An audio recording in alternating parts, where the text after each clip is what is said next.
압살롬이 요압에게 부탁해서 자기 아버지 다윗의 얼굴을 보게 되는 그런 장면입니다. 이런 일이 사건의 변경이 뭔가 하면 압살롬에게 이쁜 여동생이 있었습니다. 아마 이스라엘에서 블레셋 그술 왕의 공주였으니까, 공주의 피니까 아주 미녀의 혈색이었던 것 같아요. 그런데 이복 형제인 암논이라는 맏형이 자기 여동생의 얼굴을 보고 반했습니다. 반해도 지나치게 집착을 하는 거예요. 이건 병적이죠. 그래서 막 따라다니면서 만나달라고 그러는데 거절을 하니까 아프다고 핑계를 대가지고 왕으로 하여금 병문안을 침실에 들어가서 하라 그래놓고 그 순간에 아주 성폭행 겁탈을 합니다. 그리고 나서는 이 암논이라는 형이 자기 이 다말이라는 압살롬의 여동생을 아주 원수를 미워하듯이 미워했습니다. 사람에게 그런 병적인 심리가 변태 성욕자에게는 있대요. 엄청나게 집착하다가 딱 자기 뜻을 이루면 그때부터는 지옥보다도 더 싫어하는 그런 행동으로 나타나는데, 근데 다윗이 그 이야기를 들었어요. 근데 이상하게도 압살롬이 거짓을 했다는 사실을 알고도 다윗과 같이 하나님의 말씀이 붙들린 사람이 큰아들 암논을 별로 책망을 안 하고 노하셨다, 이렇게만 표현이 됩니다.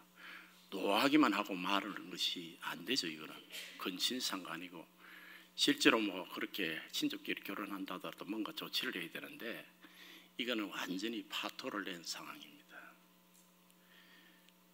근데 이제 압살롬은 여동생 다말에게 조용히 하라 그래놓고 몇 년을 지나면서 양털 깎는 시간을 찾습니다. 이스라엘이 양털 깎는 것은 우리에게 좀 생경한데, 보리추수, 벼추수 하는 것과 똑같습니다. 추석이나 추수를 하게 되면 그것을 곡식을 파다 보면 많은 재물도 생기고 돈이 생기도, 양이 많을수록 큰 돈이 생기잖아요. 그래서 그때는 양털 깎을 때는 잔치를 하게 되는데 이 왕자들을 다 초대를 했습니다. 압살롬이 그 중에 하나 암논도 초대를 합니다. 목표는 암논이었어요. 그래서 초대를 해놔놓고 왕자들이 왔을 때 암논을 쳐 죽여버리는 겁니다. 아주 무서운 사람이에요. 자기 원수 계획을 숨겼다가 정말 주님 안에서 그걸, 하나님 안에서 그걸 드러내는 것도 두려워하지 않는, 살인도 아주 하는 이런 압살롬입니다. 오늘 본문에, 여러분이 읽은 본문을 보면 압살롬은 머리 발끝에서 정수리까지 흠이 하나 없다고 그랬습니다. 나는 이 남자를 어떻게 여자처럼, 여자가 아주 피부가 고운 사람들은 그런 분이 있다고들 합니다. 저는 못 봤어요. 그런데 흠 하나 없는 그런 피부를 갖고 있는 거예요, 남자가. 그리고 머리카락도 얼마나 치렁치렁한지 여자들이 갖고 있는 머리카락보다도 훨씬 더 치렁치렁한 머리카락을 갖고 있다. 이렇게 표현한 이유는 있습니다. 그 남자가 얼마나 잘생겼다는 것을 간접적으로 증거하는 모습입니다. 이렇게 외모가 정말 확실히 잘생긴 남자는 정말 겸손하고, 왕자니까 자기 대권주자로 더더욱 무릎 꿇고 기도하는 것이 아니라 이 압살롬에게 야심이 있었던 거예요. 그것은 자기가 왕이 되고 싶은 야심이 있었습니다. 그래서 암논을 죽이고서 자기 외갓집 그술왕 달메 집으로 도망을 갑니다. 3년간. 왜냐하면 형님을 죽였으니까 아버지 진노가 피할 길이 없다고 생각해서 3년간 도망갔는데, 아버지가 안 부르니까 요압이라는 개국 공신이 있어요. 다윗의 왕국의 제2인자인데 그 사람을 불러서 요압이 당신이 좀 자리를 놔달라 하니까 한 여자를 사용을 해서, 술사를 사용해서 비유로 이 다윗과 압살롬을 화해를 시킵니다.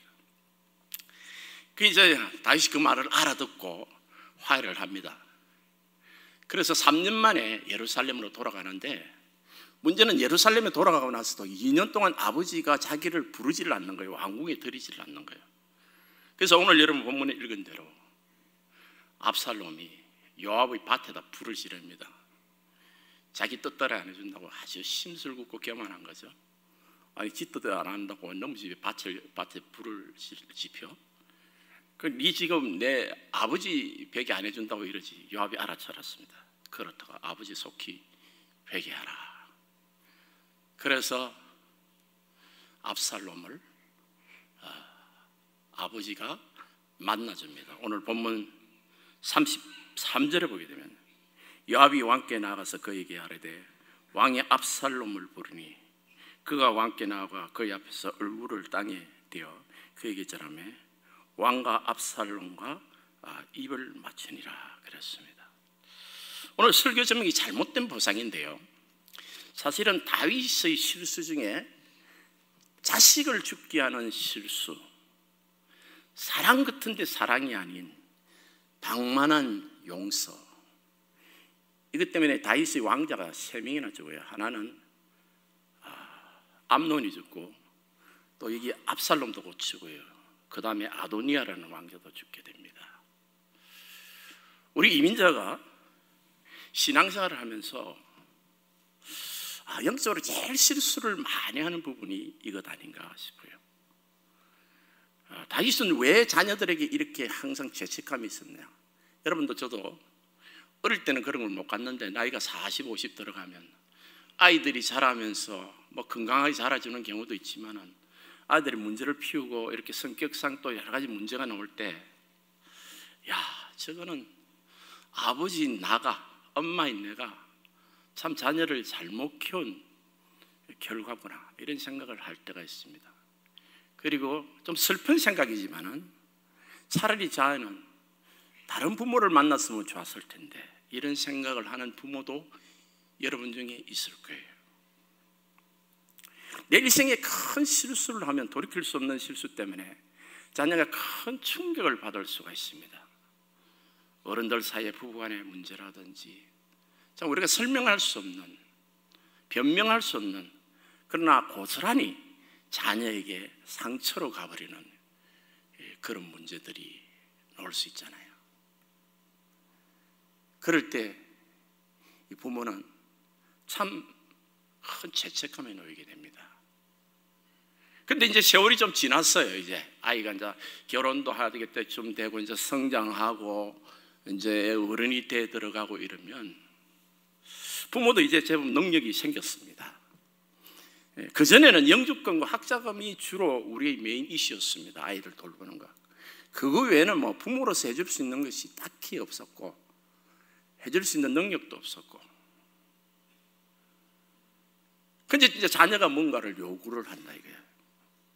뭐 돈을 도와달라, 뭐 또 이런 부분에서 이렇게 해달라, 자신의 실수를 눈감아달라, 이렇게 할 때 우리가 옛날에 했던 잘못 때문에 자녀를 책망하지 않는 부모, 옛날에 내가 잘못한 그것에 대한 보상으로 내가 그걸 지적을 안 하고 엉뚱한 짓을 하는 거예요. 그래서 내가 자녀에게 미안한 막 스포츠카를 사주고 막 돈을 부어준다든지, 또 막 자녀에게 미안하면 막 자녀가 하는 거는 막 무조건 옳다고 막 그 편에 서고 막 심지어 선생이라도 가서 뺨을 때리고 막 이런 부모들이 생기는 거예요. 그런 사람들의 한 가지 특징은 뭔가 하면 자기가 옛날에 자식에게 크게 잘못했다는 걸 증거하는 거예요. 그래서 우리 자녀를 내가 좀 자녀 편에 들고 지금부터라도 이제는 좀 제대로 된 부모 되게 하겠다 하고 보상을 내주는데, 이게 더 큰 실수예요. 옛날의 실수보다도 지금 해주는 그 보상이 자녀에게 결정적인 실수가 되어버리는 거예요. 자녀는 그렇게 해도 되는 줄 알고 부모 앞에서 마음대로 하게 되는 거예요. 그렇게 이 암논이라는 자가 이복 여동생을 범하고도 회개하지 않고, 압살롬이라는 아들도 형을 죽이고다 눈 하나 깜짝 안 한 거예요. 오늘 본문 32절에 한번 보세요. 맨 마지막에 보면 내가 만일 죄를 지었으면, 제가 있으면 왕이 나를 죽이시는 것이 옳으니라. 이런 말을 할 수가 있나요? 내가 만일 죄가 있으면 죄가 있지, 살인자가 무슨 죄가 있으면이라는 전제 조건으로서 회개 전혀 안 한다는 이야기예요. 왜 다윗은 이런 자손을 키우게 됐을까? 가장 첫 번째 이유는 전쟁이라는 불안한 환경 때문에 그렇습니다. 아이들이 어릴 때는 아내도 여럿인데 그걸 데리고 다니면서 젖먹이 때부터 전쟁터로 창과 화살이 쏟아지는 것으로 피하고 다닌 거예요. 이것으로 저것으로 옮기며 아내들이 노예로 잡혀가고 자녀들이 노예로 잡혀가는 일이 한두 번이 아니었다는 거예요. 아이들이 끔찍한 환경 속에서 자랐습니다. 그러니까 그게 부모에게 굉장히 죄책감이 되는 거예요. 우리 이민사회도 좀 확대해서 이야기를 한다면, 요즘은 뭐 한국에서 뭐 좀 자본도 갖고 뭐 좀 실력도 있다 하지만 예전에는 100불, 500불 갖고 왔잖아요. 그때는 진짜 광야에서 민들레 한 송이가 떨어져 가지고 꽃을 피우는 그런 시대의 삶을 살았던 분이 우리 어르신들 다 그런 역사를 갖고 있다고요. 그렇게 키우다 보니까 자녀를 제대로 뭐 인성교육이니 뭐 신앙교육, 사실은 말이 그렇지 교회에서 예배는 들어요. 그런데 집에 가서 그렇게 할 시간이 없어. 먹고 사는 것이 당장 109명이 포도청인데 그게 너무 힘든 거예요. 그게 제일 미안한 거예요. 우리는 아이들이 공부방 하나 정말 있어야 될 때는 초등학교 때인데, 뭐 대학생들은 지가 뭐 가서 하면 되잖아. 근데 어릴 때 방 하나 없었고, 어릴 때 진짜 부모로서 제대로 해주지 못했다는 것이 늘 그게 애잔한 그게 있는 거예요. 지금 암논과 이 압살롬 또 아도니아라는 이 왕자들을 볼 때, 다윗은 그 아들들을 볼 때 그런 척은짓이,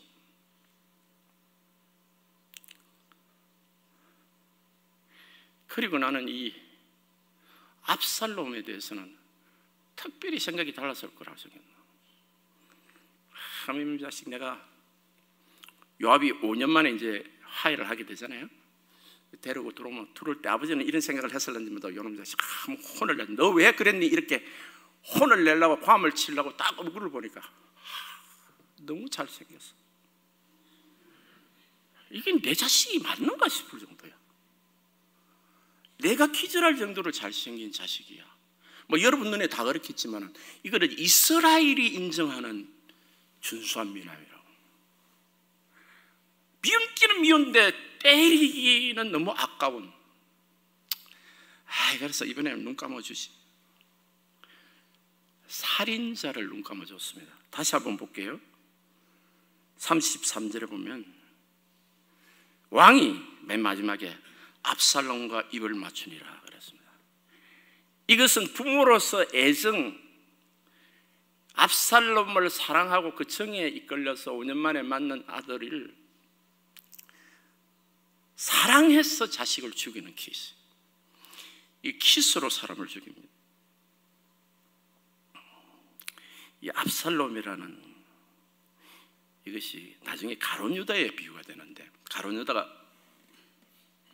예수님께 키스를 하잖아요. 예수님 죽으시는 날 밤에. 근데 아버지가 이 압살롬에게 키스를 하는 거야. 근데 이게 자식을 망치는 일이라는 거야. 근데 아버지의 잘못이 이 정도면 그래도, 야, 예전에는 말이야 내가 좀 못해도 지금 네가 원하는 게 뭐야? 내가 다 해줄 수 있어. 내가 네게 좀 돈을 함부로 쓸까 싶어서 내가 적금 들어주고, 지금 줄 수는 없지만 이렇게 교육은 시킬 수 있지만은 다윗에게는 결정적인 실수가 있었다는 거예요. 자식들 앞에서 이스라엘이 온 국민이 다 아는 정말 수치스러운 짓을 했어요. 바세바를 범했어요. 아버지가 간음을 한 사실이 온 이스라엘 백성들이 다 알게 됐어요. 이스라엘의 모든 민족은 다윗을 시편, 하나님께 기도하는 왕으로 정말 존경해 마지 않았습니다. 그런데 이 왕이 말이야 그런 더러운 짓을 하는데 이 자식들에게 제일 충격인 거예요. 평소에 사랑도 안 해줬으면서도 자기 엄마를 놔놓고 다른 여자와 또 이 짓을 한다. 너무너무 충격적이에요. 압살롬은 결심을 합니다. 나는 이런 왕을 섬길 수 없다. 이건 아버지가 아니다. 그가 왜 그술이라는 블레셋 땅에서 예루살렘으로 돌아오게 했을까요? 예루살렘 돌아오는데 왕을 안 만나면 안 되나? 살려준 게면 더 감사한데 왜 자꾸만 왕을 만나려나? 욕심이 딱 하나 있는 거예요. 왕하고 교통하고 왕실에 출입함으로 왕자로서 자신이 자기 왕권을 찬탈하겠다는 야심이 들어가 있는 거예요. 오늘 본문 5장 1절에 보게 되면 그 후에 압살롬이 자기를 위하여 병거와 말들을 준비하고 호위병 50명을 그 앞에 세우니라. 이건 왕이 행차할 때 하는 짓이거든요. 지가 마치 왕인 것처럼 행차를 하기 시작하는 거예요. 그런데 어떻게 이게 가능했을까? 이 반역이다 이렇게 말하지 않았을까? 우리의 백성들은 은근히 절규했는지도 몰라요. 왜? 다윗은 더 이상 다윗답지 못하다고 생각했어요. 그의 행실을, 도덕적인 행실을 보게 되면 하나님이 인정하는 것을 생각 안 하고 다윗이 타락했고, 조정의 대신들 중에서도 많은 사람이, 심지어 반수 이상이 압살롬을 따랐던 거예요. 그는 외모가 뛰어날 뿐만 아니라 지략이 뛰어나고, 그 다음에 인간관계를 너무 잘했습니다. 친절하고, 전부 그게 페이크고 가짜 친절이지만 그러나 백성들이 그걸 알아요. 왕자가 나타나서 손잡아주고 그냥 하소연 풀어주고 탄원서 받아주고 하니까 백성들이 그냥 너무너무나 마음을 압살롬에게 빼앗긴 거예요. 그러니까 자기가 봐도 자기가, 백성들이 나를 왕이 되기를 원하시는구나, 이게 하나님 뜻이다, 이렇게 착각하고 있었다는 것입니다. 여러분, 부모는 자식에게 최대 멘토입니다. 아무도 꾸중 안 해도 부모는 꾸중할 수 있어야 돼요. 왜? 사랑하기 때문에. 부모는 부모라는 것 때문에 꾸중할 자격이 있습니다. 그런데 다윗은 자기가 자식을 전쟁터에서 키워서 미안해서 자식을 제대로 꾸짖지 못하고, 특별히 자식들 앞에서 간음한 죄를 저질렀기 때문에, 그 흔적이 궁실에 아직 남아있기 때문에 스스로 아들에게 떳떳하지 못하는 것 때문에 자녀들을 제대로 책망을 못하는 부모였어요. 그런데 자식에게 이렇게 잘못하고 결정적인 잘못하면 여러분 중에서도 일일이 여러분 하나님 앞에서는 알겠죠. 우리 자식이 자식한테 얼굴을 들 수 없는 실수를 했다는 걸 우리 자식이 기억하고 있을 수가 있다는 거예요. 우리 중에서도 있을 수 있습니다. 그런데 조심해야 될 것은, 그렇다고 해서 부모 되기를 포기하시면 안 됩니다. 내가 못날수록 부모가 되셔야 돼요.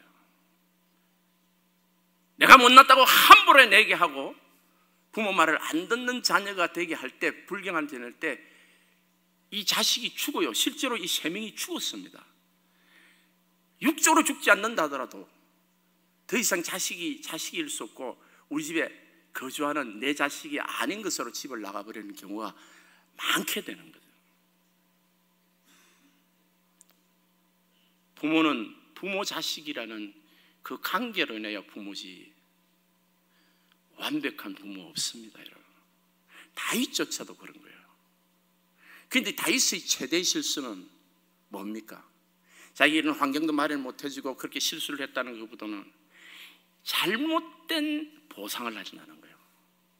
그게 뭔가 하면, 암논이 그 짓을 했을 때 그만 죽도록 징계를 해야 돼요. 그건 있을 수 없는 일이에요. 압살롬이 살인할 때도 마찬가지고, 다시는 우리 집에 이런 일이 없도록, 아버지가 되어야 돼서 정말 싫어한다고, 그리고 이것은 하나님 뜻이 아니다고 분명히 밝혀서 이야기를 해야 돼요. 아버지도 그렇게 못했지 않느냐 이렇게 대들면, 그래 맞아, 나 아버지 엄마로서 자격이 없어. 그러나 내가 네 부모인 이상은 나는 이 책임을 다하지 않을 수 없다. 우리의 실수는 잘못된 보상을 잘못하면 안 돼요. 자식을 사랑할수록 어미 꾸짖고 말씀으로 다스려야 됩니다. 물론 요즘 아이들이 미국에서 자라서 또 크리스찬 가정에서 자라서 다스리는 그 방법, 징계하는 방법에 대해서는 지혜를 구해야 되고 정말 생각을 많이 해야 되지만, 그렇다 하더라도 우리가 힘들다고 해서 포기해서는 안 됩니다. 자녀를 위해서 기도해야 됩니다. 우리는 자녀를 위해서 항상 기도해야 되는 이유는, 우리가 이제 어느 정도 여유를 갖고 뭔가 좀 해보겠다면 아이들이 다 자라본 거예요. 어릴 때는 말을 듣습니다. 그래도 일일이 따지질 않아요. 근데 이 나이가 들면 말 안 듣습니다. 그리고 말로서 아이를 고친다는 것이 그게 불가능하다는 사실을 알게 돼요. 그럴 때는 전능하신 하나님의 손길을 구해야 됩니다. 이런 일이 얼마나 실천 가능한 일인지 몰라도 어떤 훌륭한 부모는 자기 자녀들이 자꾸만 컴퓨터 게임에 빠지고 하지 말라고 해도 밤새도록 몰래 하고 이런 것 때문에 몹시 기도를 하다가 어느 날 이 부모는 자녀들을 불렀어요. 딸이 3명인데, 근데 내가 생각하기엔 딸이니까 교육이 가능했는지도 몰라. 불러가지고 해초리를 조그만 거를 10개를 갖고 와서 10개가 부러질 때까지 종아리를 때리는데, 해초리로 가지고 누굴 때리는, 아빠를 때리는 거야. 너희들이 10대씩 다 부러져야 돼. 이게 안 부러지면 계속 때려야 돼. 그러니까 그걸 때리면서 아이들이 대성통곡을 하면서 아빠 다시 안 그럴게. 우리가 이렇게 죄를 짓는 것이 아빠에게 이런 아픔이 되고 아빠가 이렇게 아파하는 것인 줄 피로서 지금 보게 되는구나. 우리 짓는 죄가 예수님이 십자가에서 그토록 고생하는, 고난받는 일인 줄을 사람들이 모르서 용서라는 단어를 너무 쉽게 갖다 붙이는 거예요. 죽음입니다, 여러분. 용서는 예수님의 죽음이에요. 여러분, 십자가 없는 용서, 다윗이 압살롬에 입 맞추더라. 그 말은 정말 끔찍한 말입니다. 십자가 없는 용서잖아요. 그 죄에 대해서 아무것도 묻지 않고 그냥 용서를 해버린 거예요. 자식이 이쁘다고. 그런데 이런 부모들이 한인들 부모 사이에 꽤 많아요.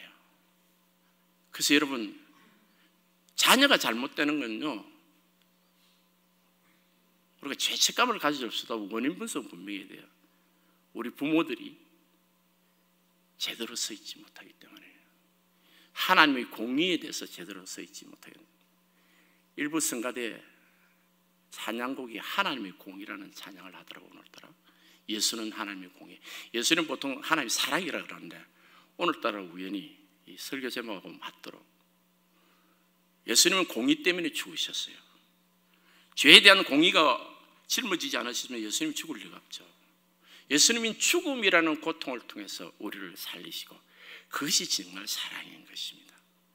사랑하는 성도 여러분, 우리는 지금부터라도, 좀 늦은 것 같고 지금부터 해가 어떻게 되겠느냐? 아니요, 할 수 있거든. 무슨 말이냐? 믿는 자에게는 능치 못할 것이 없습니다.